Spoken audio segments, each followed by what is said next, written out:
नमस्कार, मैं हूं संजय शर्मा। आप देख रहे हैं 4 PM न्यूज नेटवर्क। जैसे ही रिजल्ट आया, सब पूछने लगे कि राजीव नारायण शर्मा जी कहाँ हैं। कुछ सवाल करने हैं उनसे। दो भविष्यवाणियां की उन्होंने, एक सही निकली, एक गलत निकली। गलत निकली कि उन्होंने कहा नरेंद्र मोदी जी प्रधानमंत्री नहीं बनेंगे, और सही निकली कि जब एग्जिट पोल कह रहा था कि भारतीय जनता पार्टी 350 पार, 400 पार एनडीए, सभी कह रहे थे, सारी गोदी मीडिया कह रही थी, बड़े बड़े टीवी चैनल कह रहे थे। तब अकेले राजीव नारायण शर्मा थे, वो कह रहे थे किसी भी कीमत पर किसी भी दल को पूर्ण बहुमत नहीं मिलेगा। एक ऐसी लोकसभा मिलेगी जिसमें किसी एक पार्टी को बहुमत नहीं मिलेगा। मतलब सब लोग हवा में उड़ा रहे थे। तो दो भविष्यवाणियां थी, एक सही एक गलत। सब लोग जानना चाह रहे थे कि आखिर एक भविष्यवाणी भी गलत कैसी हुई। तो राजीव जी का संडे का प्रोग्राम है, जाहिर है कि आपको बड़ा बेसब्री से इंतजार है। और मैं फिर जो हर बार कहता हूँ वो मैं फिर कहूँगा कि अगर आपको इस बात में ज्योतिष में रुचि हो तो ये प्रोग्राम देखिए। ज्योतिष में रुचि ना हो तो ये बिल्कुल मत देखिए। मेरी ज्योतिष में रुचि है तो ये मैं प्रोग्राम करता हूँ। लेकिन मैं ये बात दावे के संग कह सकता हूँ कि शायद देश में इन चुनावों में इतनी याद किसी की नहीं आई होगी, इतनी ब्रांडिंग किसी की नहीं की हुई होगी जितनी राजीव नारायण शर्मा की हुई। मैं दुखी हो गया हूं, मेरा मेल बॉक्स भर गया है राजीव नारायण शर्मा जी के लोगों का नंबर मांग मांग के कि हमें राजीव जी का नंबर दे दीजिए, हमें राजीव जी का नंबर दे दीजिए। एक आध जन ने उनसे मुझसे सिफारिश कराई कि हमें राजीव जी से बात करनी है। उसमें नेता भी थे, उसमें अफसर भी थे, उसमें समाज सेवी भी लोग थे, बस सब लोग राजीव जी से बात करना चाहते थे। पूरी दुनिया से मैसेज आ रहे थे। तो मैं हंस रहा था, मैंने कहा देखो क्या ज्योतिष की भी क्या ब्रांडिंग है, कितना लोग जानना चाहते हैं, कितना लोग समझना चाहते हैं, अपने बारे में जानना चाहते हैं। तो मैंने फिर कुछ लोगों को बताया कि राजीव जी किस समय मिल सकते हैं। राजीव जी शायद विस्तार में बात करिए। और पहले मैं आप लोगों का आभार व्यक्त करना चाहूँगा कि 4 PM को जितना प्यार मिल रहा है देश से, मैं कल्पना नहीं कर सकता था। इस चुनाव में देश में सबसे ज़्यादा कोई यूट्यूब चैनल देखा गया तो आंकड़े बता रहे हैं वो 4 PM था। देश के बड़े बड़े यूट्यूब चैनल पीछे रह गए। सबसे ज़्यादा देश में देखा गया तो 4 PM देखा गया।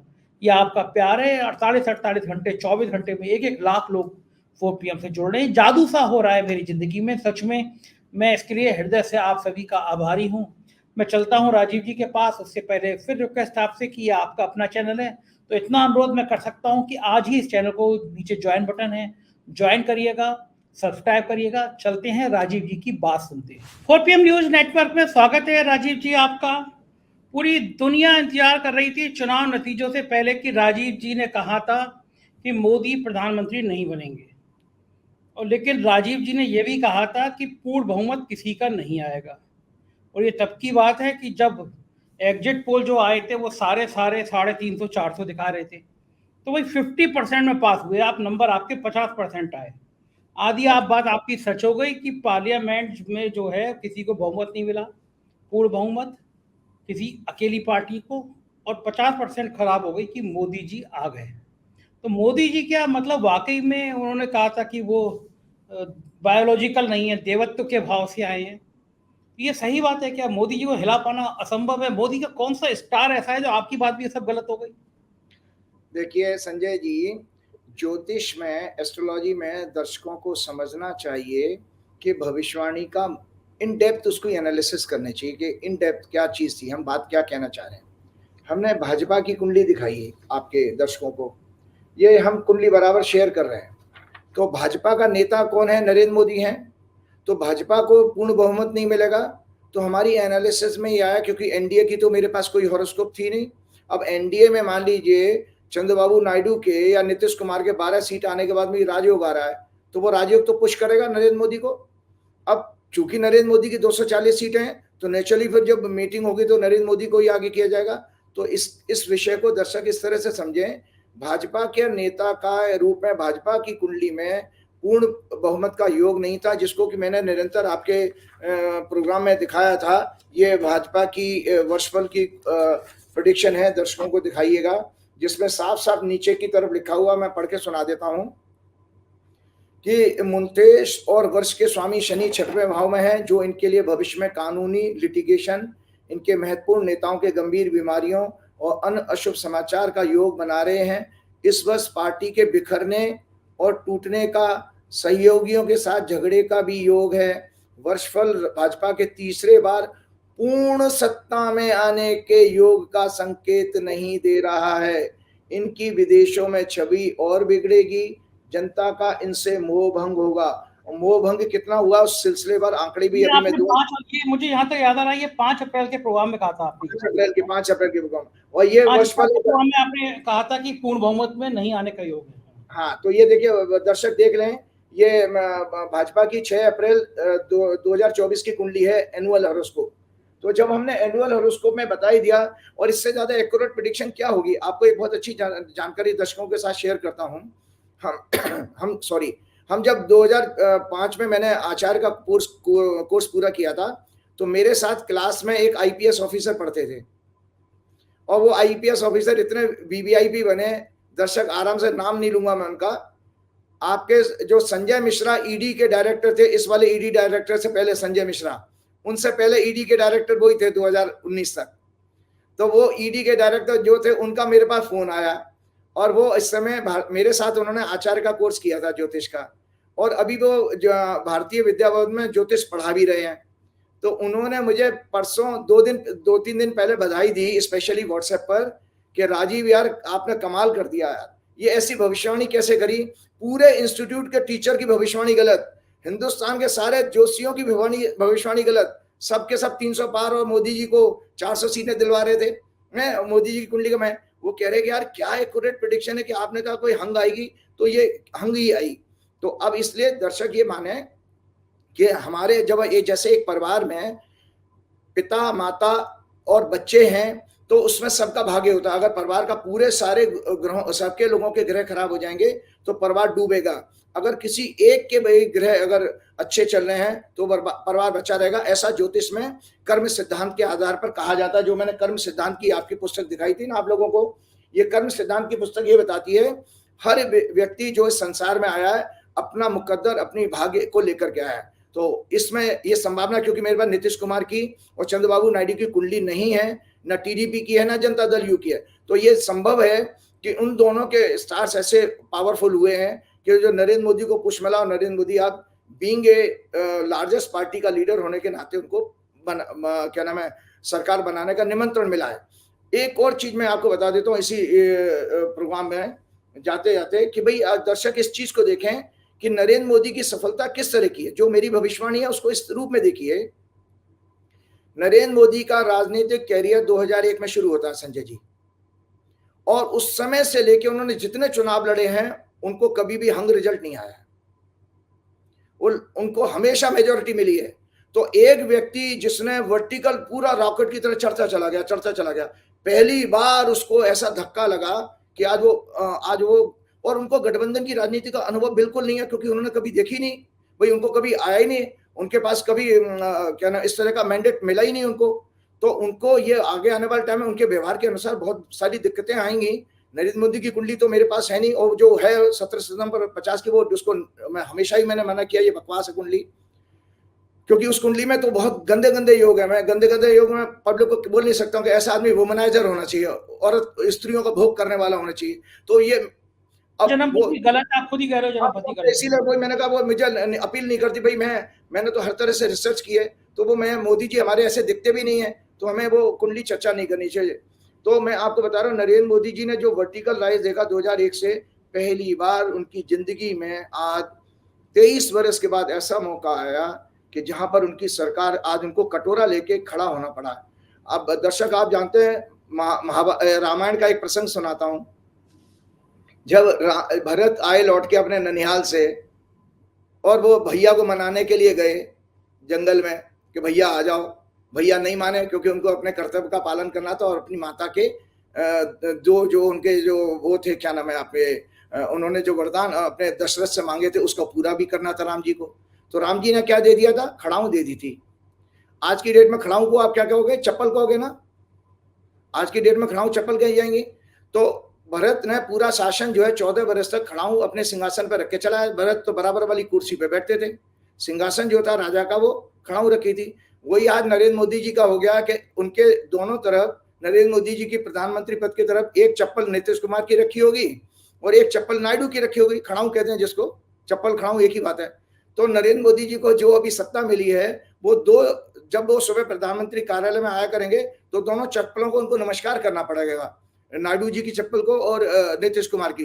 तो ऐसा अपमान नरेंद्र मोदी जी ने आज तक अपने 23 साल के राजनीतिक कैरियर में, उनका पॉलिटिकल केवल 23 वर्ष का है। दर्शकों को जानना चाहिए, उससे पहले वो संघ में रहे हैं, भाजपा में रहे हैं, लेकिन प्योर पॉलिटिक्स में इधर आए हैं। अब दर्शक सुन ले, एक और बहुत चौंकाने वाला आंकड़ा देता हूं। ये 240 सीटों में से लगभग 125 सीट जो है, जो भाजपा की आई हैं, वो कांग्रेस बैकग्राउंड के लोग हैं, मतलब एक्स कांग्रेसी हैं। अगर हम 125 सीटों को कम कर दें तो भाजपा की अपनी सीट तो 115 ही रही। अगर नरेंद्र मोदी जी इतने महान हैं, भाजपा और संघ की विचारधारा को आगे ले जाने वाले हैं, तो भाजपा की तो इफेक्टिव सीटें तो 115 ही हैं, बाकी तो भगोड़े हैं उसके अंदर। उसके बाद 1996 के बाद, संजय जी आप रिकॉर्ड बता रहा हूँ, ये सारी चीजें तैयार करके आया हूं, 1996 में भाजपा की 162 या 161 सीटें थी, उस प्योर भाजपा की। मैं आज खालिस भाजपा की बात कर रहा हूं। तो उस खालिस भाजपा का ये हाल हो गया नरेंद्र मोदी के 10 साल के बाद कि आज वो 115 सीटों पर सिमट गई है, 125 हटा दीजिए, वो भगोड़े हैं। उसके बाद आपको बताऊं, इनके पिछली लोकसभा के 96 सांसद हार गए हैं इस समय, 96 एमपीज हारे हैं इस चुनाव में, 20 मंत्री हार गए हैं। इनका वोट शेयर यूपी में 49.6% था, जो घट के 41.4 रह गया है। आपको इन राज्यों के नाम गिना रहा हूं मैं, पश्चिम बंगाल, बिहार, उत्तर प्रदेश, राजस्थान, तमिलनाडु, महाराष्ट्र, इनकी सारी सीटें दर्शक खुद अपने आप होमवर्क करें, जोड़ लें, 275 सीटें होती हैं, 275। और जो परिणाम आए हैं 2004 जून को, उसमें भाजपा को मात्र 80 सीटें मिली हैं। इतनी दुर्गति भाजपा की, 275 में से आपको 80 सीटें मिली हैं। ये इतना बड़ा भूभाग है, इतना बड़ा लैंड एरिया है भारत का, कि आप भाजपा यहां से समाप्त हो गई है। आप बंगाल में जो 18 से घट के नीचे 12 पर आए, शुभेंदु अधिकारी को जूते पड़ रहे हैं, वहां आपस में लड़ाई शुरू हो गई है। बिहार में सुशील मोदी के मरने के बाद आज इनके पास बड़ा नेता नहीं है, तो अगले साल 2 साल में या 1 साल के अंदर भाजपा वहां पे भी खत्म हो जाएगी।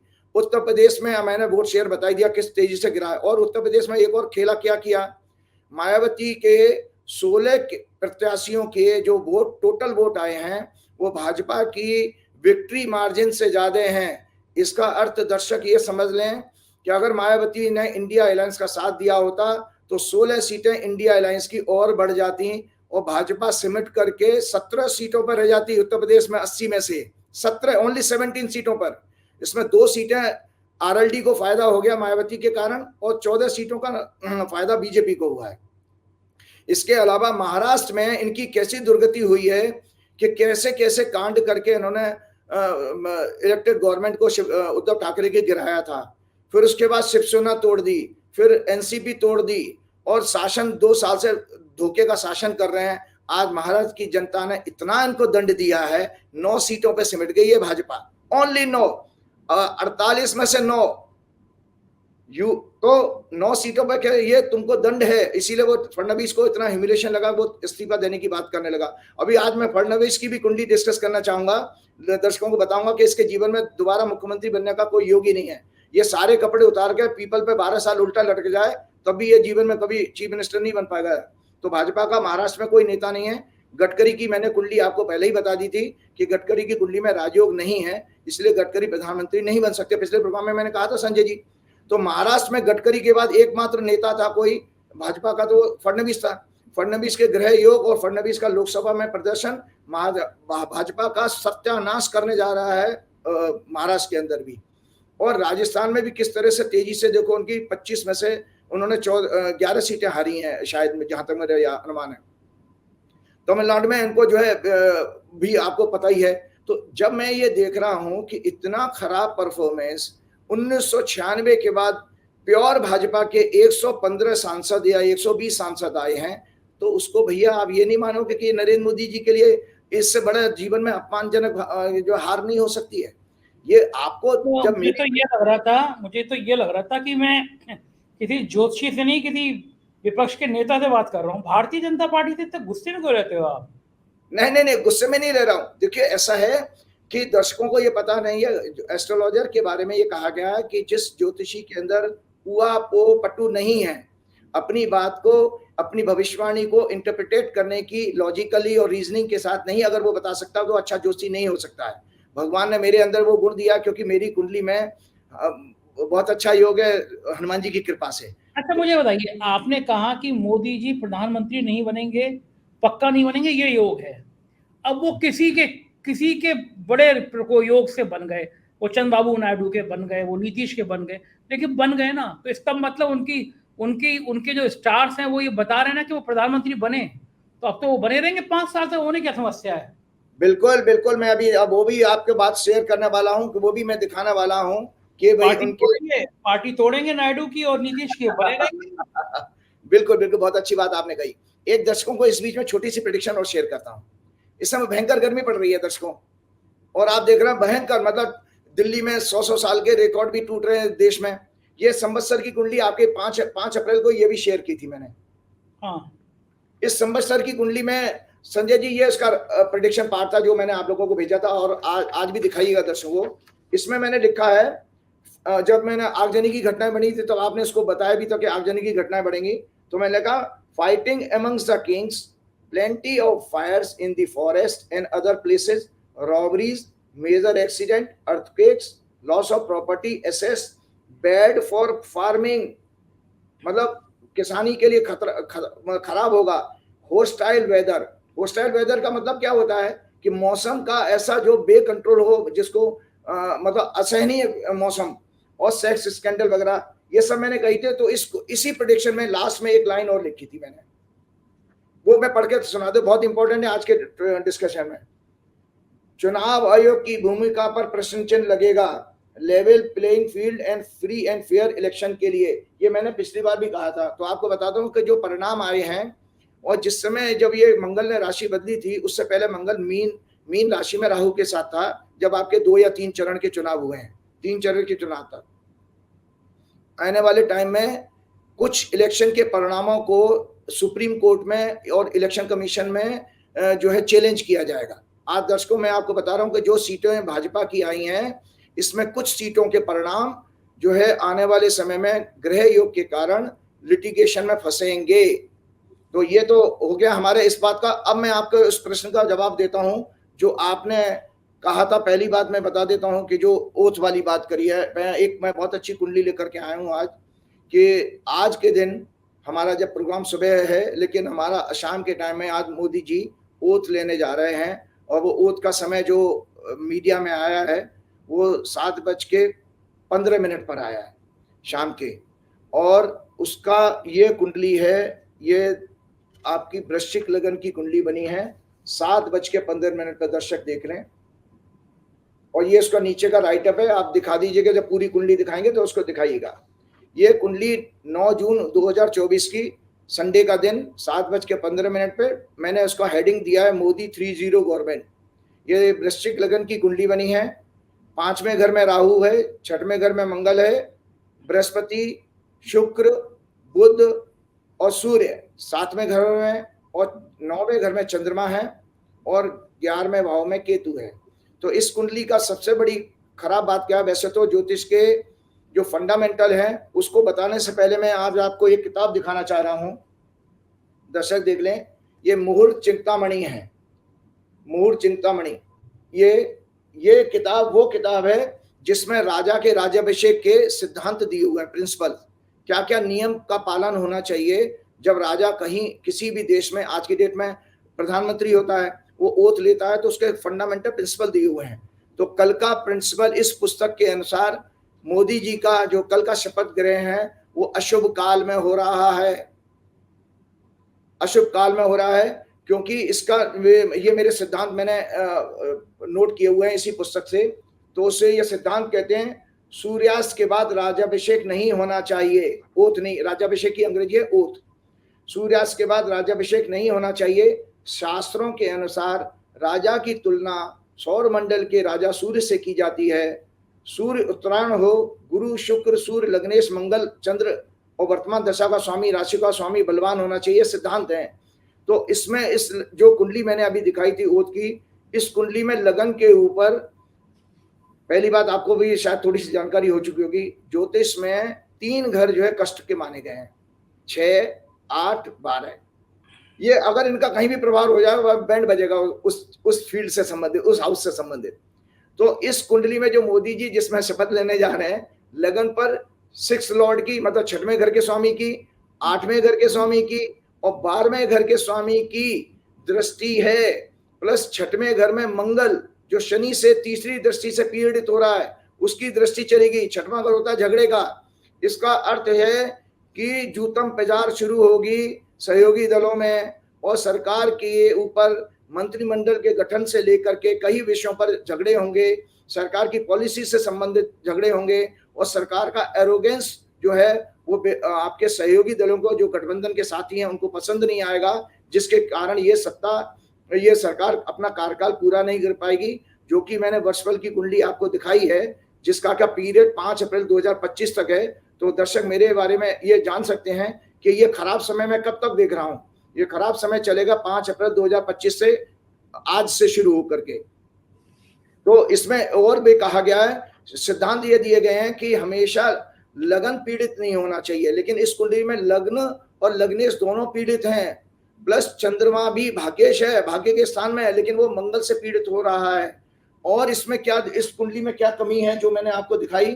5वां घर होता है बुद्धि का, मंत्रणा का, बुद्धि मंत्रणा और आपका सदाचार, आपकी प्योरिटी ऑफ इंटेलेक्ट। ये उसमें राहु का होने का अर्थ ये होता है संजय जी कि इस कुंडली के अनुसार जो है धोखेधड़ी के बाद और फोन टेपिंग की घटना के कारण भी जो है सहयोगी नाराज होंगे।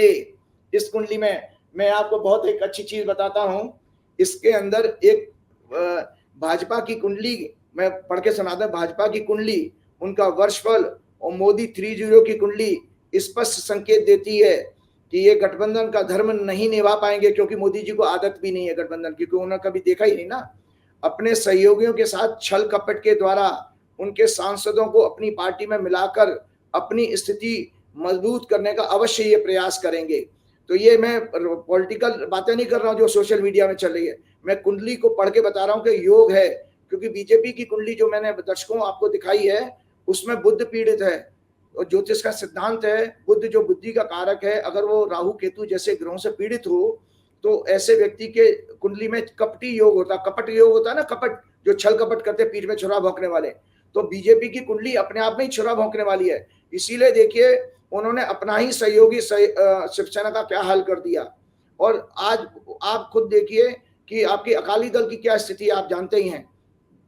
प्लस तो मैं आगे पढ़ के सुनाता हूं। इनफैक्ट बीजेपी की कुंडली में बुध अत्यंत पाप ग्रहों से पीड़ित है। बुध इस कुंडली का लग्नेश है और इसी की वर्तमान में दशा चल रही है। ज्योतिष शास्त्र में इसे कपट योग से जाना जाता है। देशवासियों, आपको एक मजेदार एस्ट्रोलॉजिकल रिसर्च की फाइंडिंग दे रहा हूं संजय जी आपको।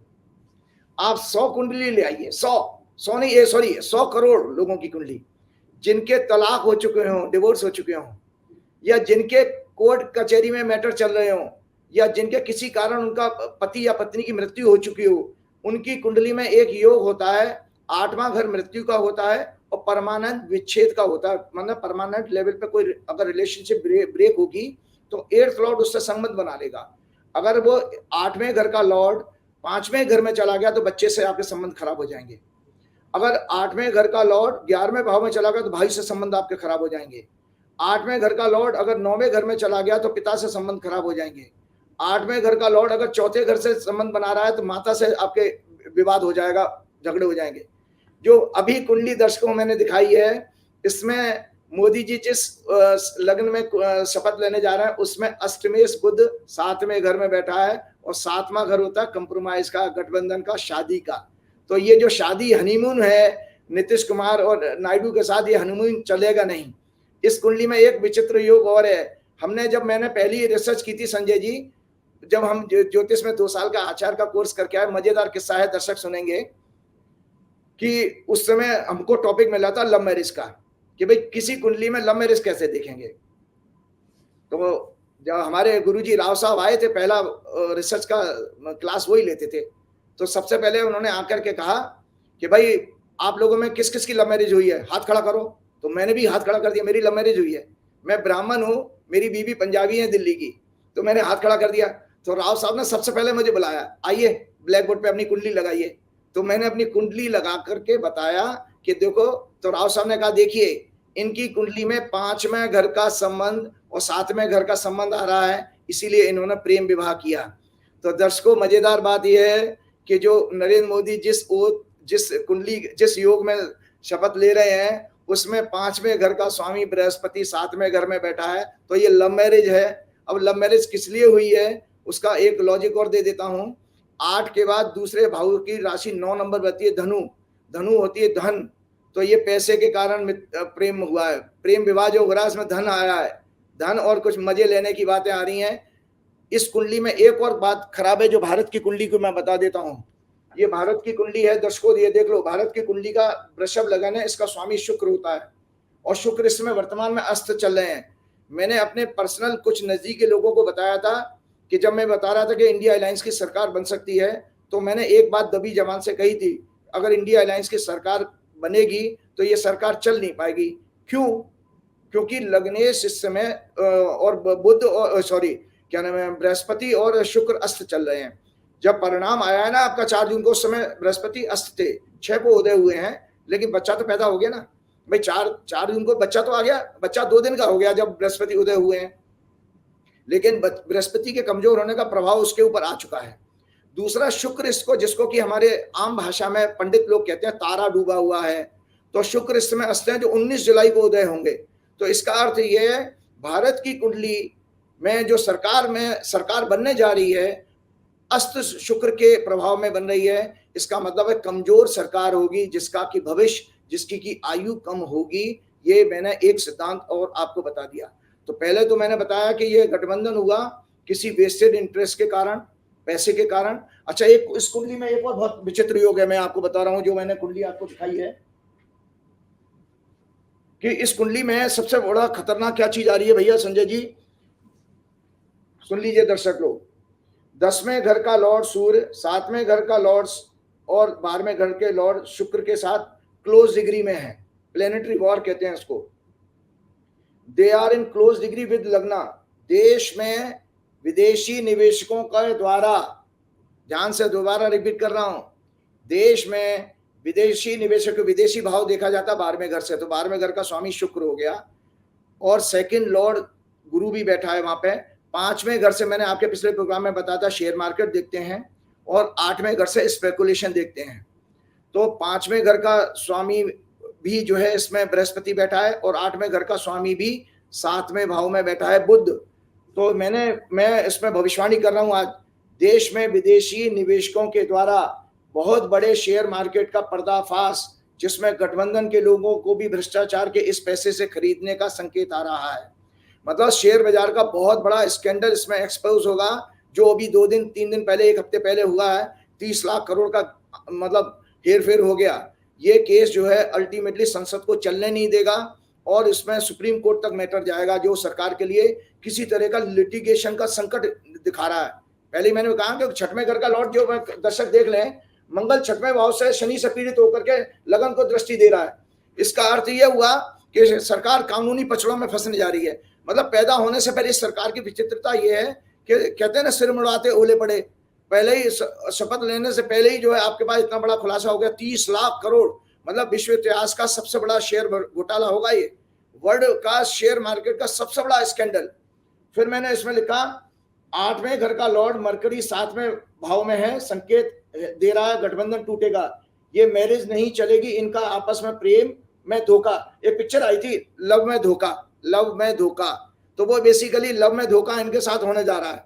और मैंने इसलिए भी कहा था कि जो हमने 3 साल, संजय जी, हमने 3 साल मैरिटल डिस्कॉर्ड पर रिसर्च की है, कैसे कुंडली में देखा जाए कि विवाह कब चलेगा, विवाह कब टूटेगा और क्या कारण से विवाह टूट जाते हैं, कोर्ट कचहरी में जाते हैं। और एक दर्शकों को जानकारी बता देता हूं, ऐसा हनुमान जी के आशीर्वाद से कह रहा हूं, मैं कोई घमंड से नहीं कह रहा हूं, विश्व में, दुनिया में मेरे अलावा, मेरे गुरुजी के अलावा कोई भी ज्योतिष में विवाह के लिए कुंडली इतनी अच्छी नहीं मिला सकता। इतना मुझे आत्मविश्वास है क्योंकि उन्होंने जम के इसमें रिसर्च की है, सैकड़ों हजारों हॉरोस्कोप पे की है। मतलब या तो मेरे गुरुजी कर सकते हैं मैचिंग, जिसको मैच मेकिंग कहते हैं ना, हॉरोस्कोप में कुंडली मिलान, कोई नहीं कर सकता। तो इसलिए मेरा कॉन्फिडेंस इतना, मैं मुझे मिनट में कुंडली देख के पता लग जाता है विवाह किस कारण टूट रहा है। अच्छा बताइए, मुझे बताइए, इनके शोध लेने के बाद सब बुरी बुरी चीजें हैं, कोई अच्छा भी है नहीं है इनकी? कोई ग्रह, कोई ठीक, एकाध ग्रह तो ठीक हो गए, सारी खराब है इनके? नहीं, अब बहुत अच्छी बात आपने कही। एक और जानकारी बता देता हूं, दर्शकों को शेयर करता हूं। 3-4 दिन पहले से मेरी बात, मैंने आपको पहले कहा था संघ के लोग, भाजपा के लोग मेरे संपर्क में हैं, वो चाहते थे कि संघ में आपने मुरली मनोहर जोशी का नाम ले दिया, मोदी जी उनके घर पहुंच गए। हाँ, वो तो आशीर्वाद लेना, इसीलिए पहुंच गए, डर के मारा कि जोशी जी नाराज ना हो जाए। जोशी जी किसी से डरते नहीं है। और सुनिए कि संघ में जबरदस्त घमासान हुआ है, ये मेरे पास पक्की रिपोर्ट है। और इसमें 3-4 लोगों ने, जो मोदी जी ने जिनको पैसे से खरीद रखा है, वो एक तो कोई दक्षिण भारत के हैं, मैं नाम नहीं लूंगा किसी के, सो 2-3 लोगों ने इनके लिए बैटिंग की। इनकी कुर्सी ऑलमोस्ट चली गई थी, फिर बाद में इस बात पर रजामंदी हुई है कि इनको 1 साल मौका दिया जाए, 75 के हो जाएंगे तो उनको हम पिछवाड़े पे लात मार के भगा देंगे। तो ये ये तैयारी हुई, संघ में इस बात की रजामंदी हुई है कि 1 साल बाद हम इनको thank you very much, thank you Tata कर दें, thank you very much Tata कर देंगे।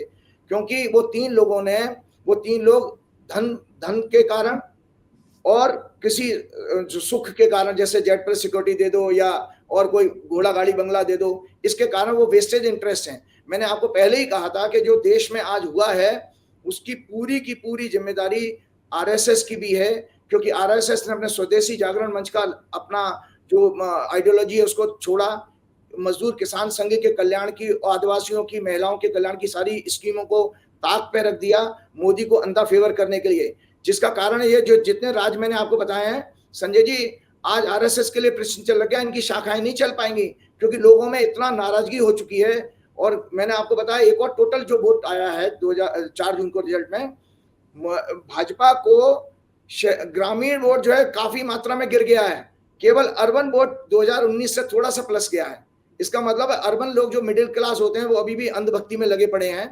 अन्यथा भाजपा का गांव और गरीबों में मोह भंग हो चुका है, जो कि मैंने अपनी वर्षफल की कुंडली दिखाई थी, मैंने उसमें लास्ट में लाइन लिखी है, जनता का मोह भंग होगा, तो उनका मोह भंग हो चुका है।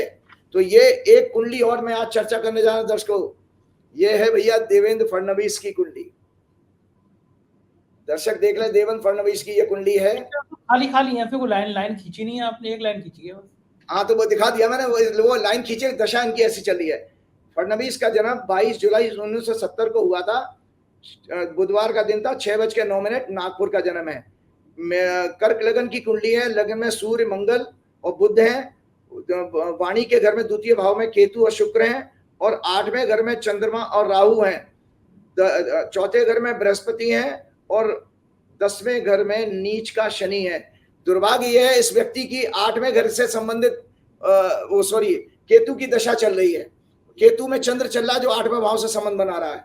इसीलिए इस व्यक्ति को इतना अपमान हुआ कि ये मात्र भाजपा का इसने पूरा सुपड़ा साफ करा दिया महाराष्ट्र के इस इलेक्शन में। और यह महाराष्ट्र का जो राज्य का चुनाव होगा, इसमें लही सही लुटिया जो है महाराष्ट्र में ये डुबा देगा, क्योंकि इसके खुद के ग्रह बहुत अच्छे नहीं है। और केतु की दशा के बाद, इसके बाद मैं आपको बताऊं, केतु की दशा इनकी देवेंद्र फडणवीस की 2029 तक चलेगी। तो 2029 तक देवेंद्र फडणवीस की कुंडली में, और आपको बताऊं केतु के बाद में इनकी केतु चंद्र के बाद केतु मंगल की दशा आएगी, जो सदाष्टक योग बना रहे हैं, 6-8 की एक्सेस है, सबसे खराब एक्सेस मानी जाती है। इसका अर्थ ये हुआ कि देवेंद्र फडणवीस का राजनीतिक कैरियर का अंत होने जा रहा है। तो भाजपा के पास नितिन गडकरी के अलावा अब देवेंद्र फडणवीस ही एकमात्र ऐसे बड़े नेता थे महाराष्ट्र में जो इनके लिए अब फ्यूचर इनका बिल्कुल खतरे में है। मैं आपको बताता हूं कि देखिए दरअसल ये सब क्यों हुआ है, एक चीज हमें दरअसल एक और बहुत चौंकाने वाली बात बताता हूं।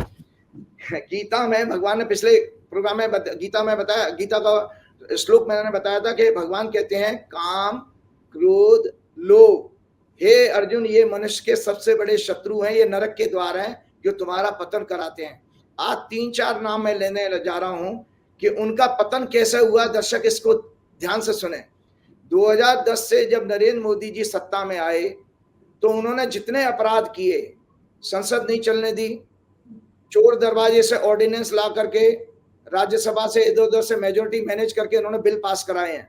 तो उनके उस कुकर्म में, उनके मोदी जी के उस कुकर्म में 3-4 लोगों ने हमेशा साथ दिया 10 साल से। वो एक थे पहले नवीन पटनायक बीजू जनता दल के, दूसरे थे जगन रेड्डी, मायावती ने भी दिया है कभी कभी, और आपके केसीआर। आप देखिए गीता में भगवान कहते हैं किस तरह मोदी के 10 सालों में देश की जनता के साथ अन्याय करने में, अनेक ऑर्डिनेंस लाने में चोर दरवाजे से जिन नेताओं ने साथ दिया, मायावती, नवीन पटनायक, जगन रेड्डी, केसीआर, आज काल ने उनको कैसा दंड दिया कि उनका राजनीतिक वजूद ही खत्म हो गया। मायावती की 0 सीटें, केसीआर की 0 सीटें, नवीन पटनायक के हाथ से उनकी 24 साल पुरानी सत्ता चली गई, और जगन रेड्डी भी सड़क पे आ गए, भिखारी बन गए। तो ये सब चीजें किस लिए हुए हैं? आज काल के द्वारा मैं चंद्रबाबू नायडू और नीतीश कुमार जी को भी बता रहा हूं कि नीतीश कुमार जी, मेरा कोई बीजेपी से द्वेष नहीं है, मेरा मोदी जी से भी कोई द्वेष नहीं है, अमित शाह से भी कोई द्वेष नहीं है। मैं तो बार बार बता रहा हूं कि उनके अंदर के राक्षस, जो बीजेपी के अंदर का भी राक्षस है, उसका बयान कर रहा हूं कि ये किसी के सगे नहीं है। ऐसा कोई पार्टी नहीं जिसको बीजेपी ने ठगा नहीं। ऐसा वो ठगू के लड्डू वाला कुछ है ना, कानपुर में कोई ठगू है, वो क्या कुछ कोई सगा नहीं जिसको हमने ठगा नहीं, जिसको हमने ठगा नहीं। तो ये नरेंद्र मोदी जी भी यही कहेंगे, ऐसा कोई सगा नहीं जिसको हमने ठगा नहीं। मोदी जी ने सबको ठगा है, अमित शाह ने सबको ठगा है। तो नायडू जी, आप और नीतीश कुमार ध्यान रखें, शिंदे, एकनाथ शिंदे, तुम भी ध्यान रखो, तुम्हारे 6 आदमी भी कभी तुम्हारी रस्सी खोल के ले जाएंगे। मोदी जी पहले ही कह चुके हैं भैंस खोल के ले जाएंगे, तो तुम्हारी सबकी भैंसें चोरी हो जाएंगी, तुम्हारे सबके मंगलसूत्र चोरी हो जाएंगे। वो कांग्रेस का, इंडिया अलायंस का तो नहीं कर पाए, वो गरीबों का मंगलसूत्र और भैंस तो नहीं चुरा पाए, लेकिन सहयोगी गठबंधन की पार्टियों के मंगलसूत्र और इनके भैंसें जरूर खोली जाएंगी। तो लिहाजा मेरा नटसेल में बता रहा हूं कि ये भाजपा की सत्ता जो जारी है, ये बहुत कमजोर सत्ता बनेगी। जो अच्छे ग्रह की बात की, इसमें एक ही चीज आती है, बृहस्पति की लगन पे दृष्टि है। तो इतना जरूर है कि क्रूरता इनके अंदर होगी, थोड़ा छद्म जो है रोल तो अदा करेंगे कि थोड़ा सा सॉफ्ट होने की आपकी वो दिखाएंगे, आपकी इमेज बनाएंगे गुडी गुडी। जैसे उन्होंने अपना भाषण दिया था ना जब वो पार्लियामेंट्री उसमें हॉल में, कि भाई सर्वपंथ संभाव वाली बात करी है कि हमारे लिए सारे धर्म बराबर हैं। आज उनकी मुंह से ये निकल रहा है, जबकि उन्होंने पूरा चुनाव हिंदू मुसलमान पर लड़ा था।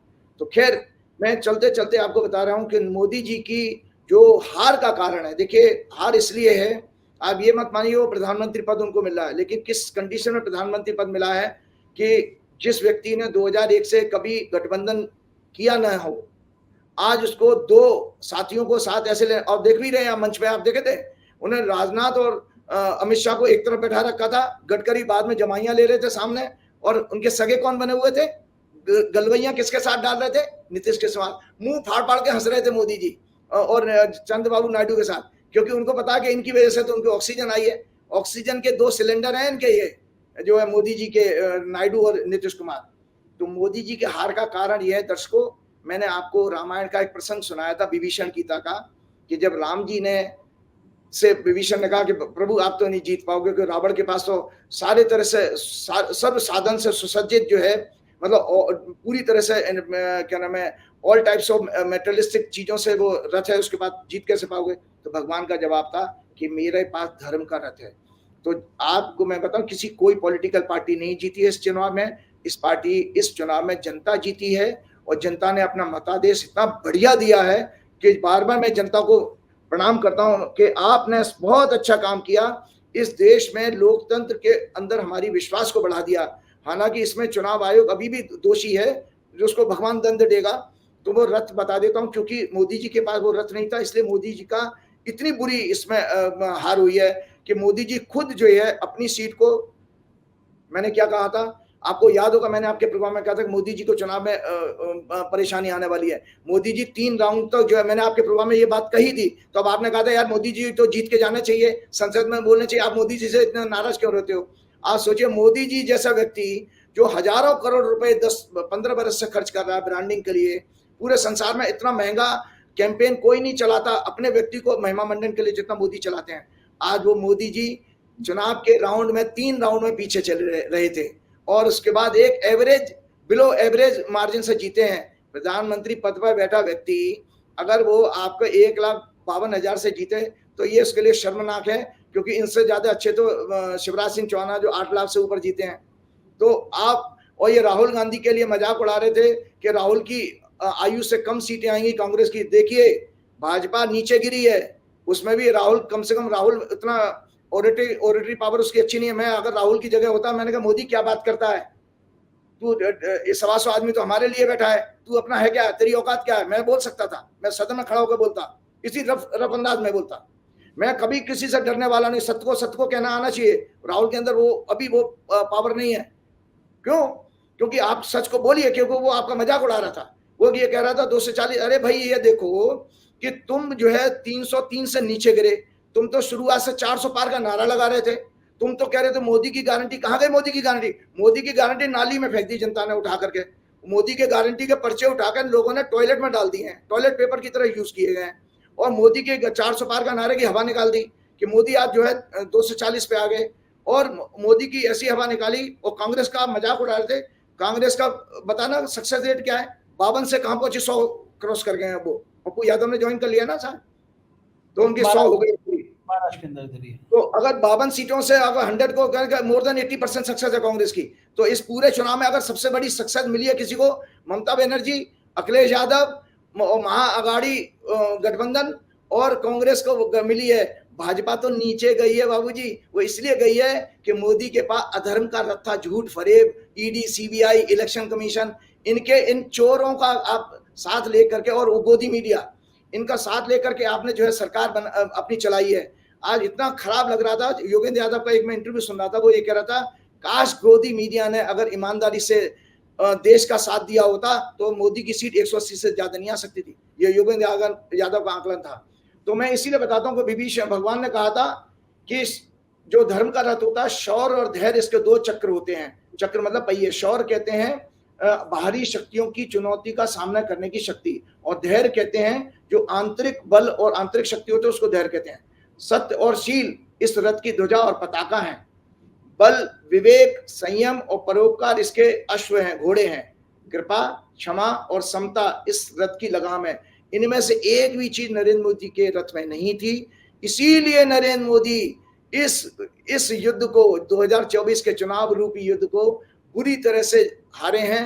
अपमानित होकर के बैठ जाइए। कलयुग है, कलयुग में तो वो कहते हैं भैया कि मुंह पे तू थूक भी दे तो भी मैं तेरे पैर छू लूंगा।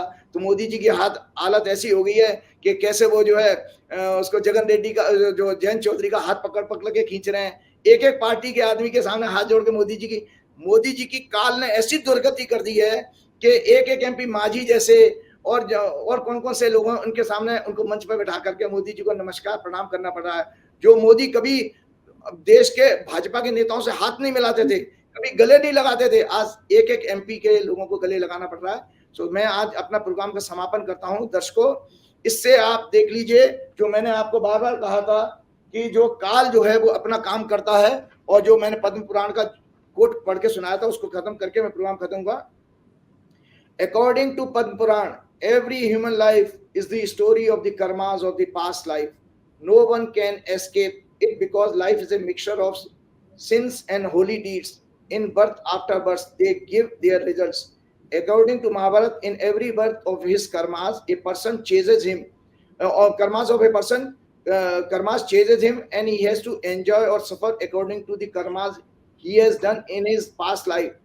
The grahas and nakshatra alone do not produce good or bad results. All that they are the results of the karmas done by oneself. They only indicate when is the time for some good results or bad ones to happen. The fructification मतलब उसका फलादेश कब होगा उन कर्मों का, कर्मों के बुरे फल का। Fructification of this depends upon the order of the dasha and the transit. तो दर्शकों, मैंने आज बताया कि बीजेपी और ऑर्डर ऑफ दशा मतलब वो काल कब आएगा, तो मैंने आज बता दिया काल ऑलरेडी आ चुका है।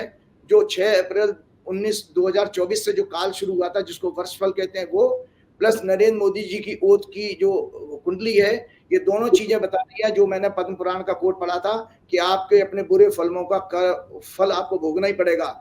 2001 से उन्होंने जो सफलता हासिल की और किस किस के साथ धोखा करके की, वो आज सब उनके सामने आएगी। कैसे हिरेन पांड्या का मर्डर हुआ, कैसे गोधरा कांड हुआ, कैसे आपका पुलवामा हुआ, ये सारे विषय काल की मेमोरी में है, तो वो आपके सामने जरूर आएंगे। क्योंकि आपकी जो जीत है वो जीत अपने आप में नहीं है, ये दरअसल पूरा 2024 का चुनाव, मैं वंस अगेन कहूंगा, केवल और केवल हमारे गरीब, दलित, आदिवासी, ग्रामीण भाई और भाई बहनों की जीत है, किसानों की जीत है। मैं उनको पुनः प्रणाम करता हूं।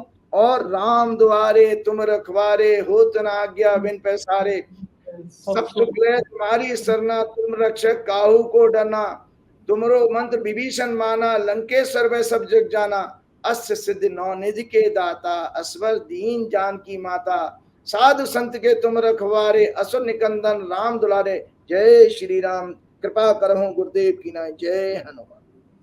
बहुत बहुत शुक्रिया राजीव जी, आपने समय दिया, धन्यवाद, आभार। तो ये थे राजीव नारायण शर्मा जी, और हम सुन रहे थे कि क्या कह रहे हैं ये अपनी भविष्यवाणियों के बारे में। मुझको यकीन है ये चर्चा पसंद आई होगी, अपनी राय से अवगत कराइएगा। फिर याद दिला दूं, चैनल को ज्वाइन ना किया तो ज्वाइन कर लीजिए, सब्सक्राइब कर लीजिएगा। शुक्रिया, थैंक यू।